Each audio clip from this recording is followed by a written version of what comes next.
8월 25일 새벽 기도회를 시작하겠습니다. 우리 다 함께 찬송가 534장 주님 찾아오셨네 3절까지 부르겠습니다. 주님 찾아오셨네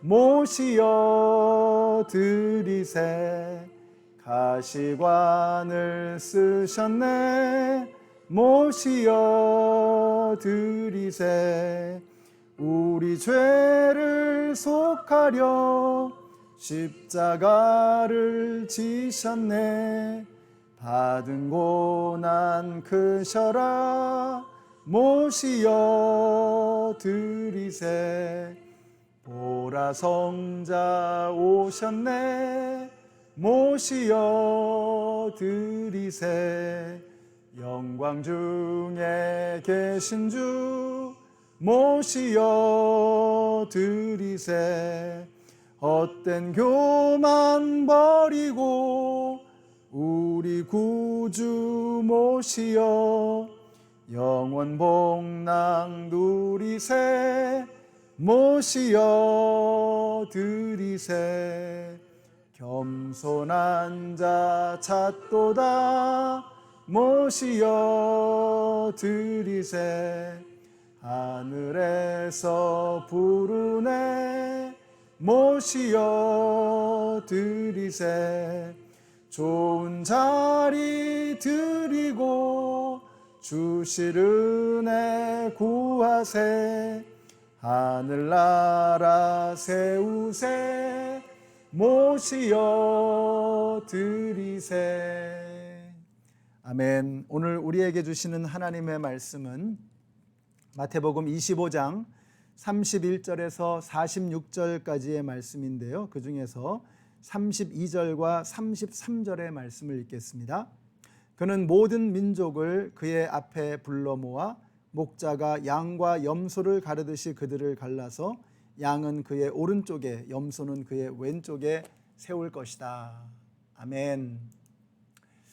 네, 먼저 어제 말씀 영상이 음질이 좋지 못했다는 말씀을 들었습니다. 여러분께 죄송하다는 사과의 말씀 또 양해의 말씀을 드리겠습니다. 앞으로도 혹시 제가 미처 점검하지 못한 것들이 있으면 저에게 연락을 주시면 속히 시정해서 여러분들이 매일 아침마다 귀하게 시간 내셔서 말씀 듣고 기도하시는 그 정성을 들이시는 만큼 저도 최선을 다해서 영상을 올리도록 하겠습니다.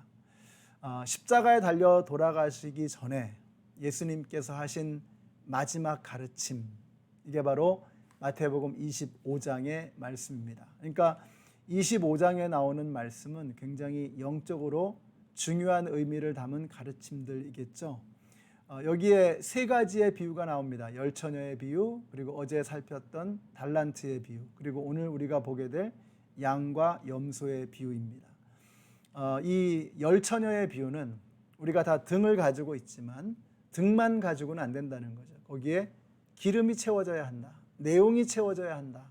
주님의 은혜, 성령의 기름이 채워져야 한다라는 말씀이었습니다. 우리가 마지막 때에 껍데기가 아니라 내용물이 담겨 있는, 그래서 기름을 활활 타오르게 하는 그런 믿음 생활이 되어야 되겠다라는 말씀이었죠. 어제 이 달란트의 비유는 주인이 종들을 믿고서 그들에게 큰 재물들을 맡겼습니다.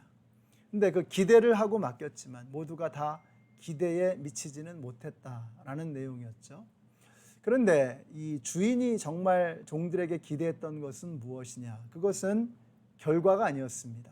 얼마나 충성스럽게 섬겼느냐 하는 것입니다. 그래서 우리가 주님을 충성스럽게 섬기기만 하면 그 결과에 상관없이 우리는 주님의 칭찬을 반드시 받을 수 있는 것입니다. 굉장히 중요한 내용이죠. 자, 오늘 양과 염소의 비유는 사실 굉장히 충격적입니다. 이 비유가 충격적인 것은요, 사람들이 까마득하게 몰랐다는 것입니다. 아무것도 모른 채 헐벗고 목마르고 배고프고 핍박받고 어려움 속에 처해 있는 사람들을 돌봐 주었더니 주님께서 마지막 때에 말씀하시는 겁니다. 고맙다는 거예요. 너는 내가 목마를 때 마실 것을 주었고 배고플 때 먹을 것을 주었고 또 헐벗었을 때 입을 것을 주었고 병들었을 때 돌봐주었고 감옥에 갇혔을 때 찾아와 주었다고 하십니다. 근데 이 사람들은 양심이 살아있어요. 그래서 주님이 그렇게 칭찬하시는데 이게 불편한 거예요.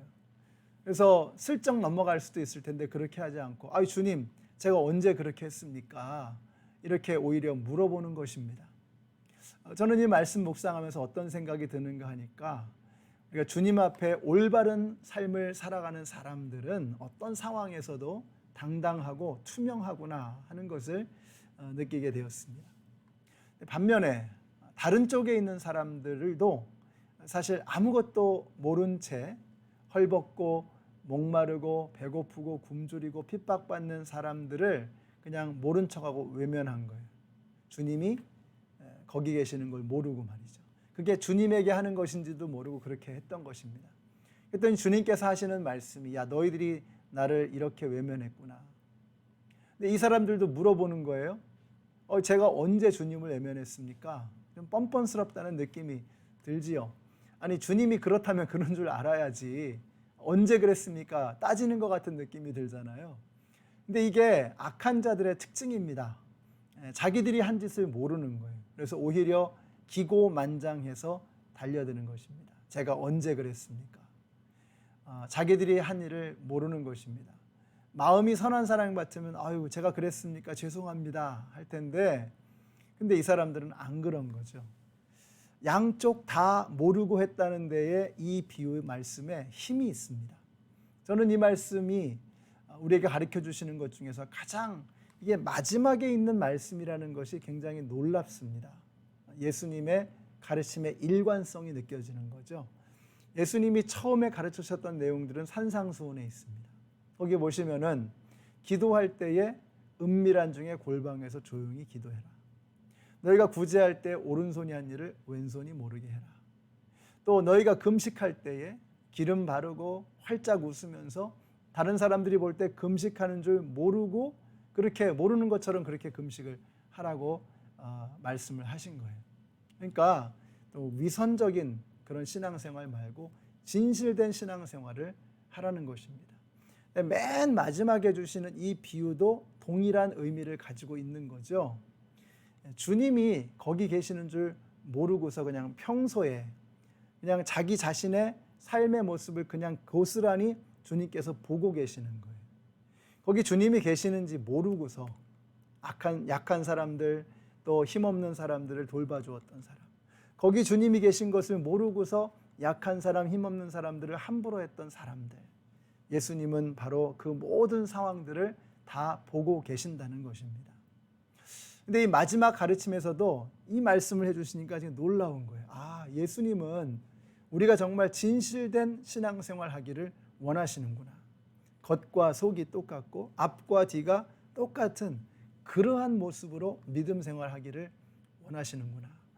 하나님이 보실 때나 보시지 않을 때나 사람들이 볼 때나 보지 않을 때나 일관성 있게 똑같이 믿음 생활하기를 주님이 원하시는 것입니다.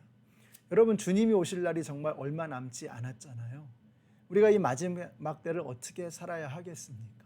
누가 보든 누가 보지 않든 주님이 거기 계시든 계시지 않든 그런 거 생각할 게 아니라 그냥 우리가 우리에게 주어져 있는 하루하루의 삶을 신실하고 충성스럽게 살아가면 주님은 그걸 다 아신다는 거예요. 이게 바로 오늘 말씀의 가르침인 것입니다. 사랑하는 성도 여러분, 오늘도 예수님께서 저와 여러분을 찾아오실 것입니다. 반드시 찾아오실 것입니다. 누굴 통해서 어떻게 오실지는 아무도 모르는 거죠. 그러니까 예수님께서 우리에게 가르쳐 주시고자 하는 게 뭐예요? 사람의 행색 가리지 말고 겉모양이나 이해관계 따지지 말고 그 사람이 어떤 사람이라고 할지라도 그 사람을 예수님처럼 환영하고 그 사람을 예수님처럼 귀하게 받들며 살아가야 한다. 이것이 바로 그리스도인들이 이 땅을 살아가는 방법이다라고 말씀하고 계시는 것입니다.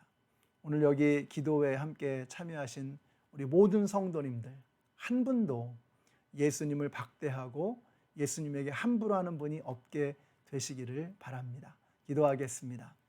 하나님 감사합니다. 오늘 저희들에게 이 말씀을 통해서 우리의 믿음 생활이 마지막 때가 가까울수록 더욱더 진실하고 주님 앞에 올바른 믿음 생활이 되어야 함을 깨닫게 하시니 감사합니다. 오늘 저희가 만나는 모든 사람들, 특별히 헐벗고 연약한 사람들, 마치 예수님을 대하고 섬기듯이 그들에게 최선을 다해 줄 수 있는 저희들의 삶이 되게 하여 주시옵소서. 예수님의 이름으로 기도드렸습니다. 아멘. 네, 오늘 우리 성도님들 중에서 한 분도 착각하고 예수님에게 함부로 대하는 그런 분이 없게 되시기를 바랍니다.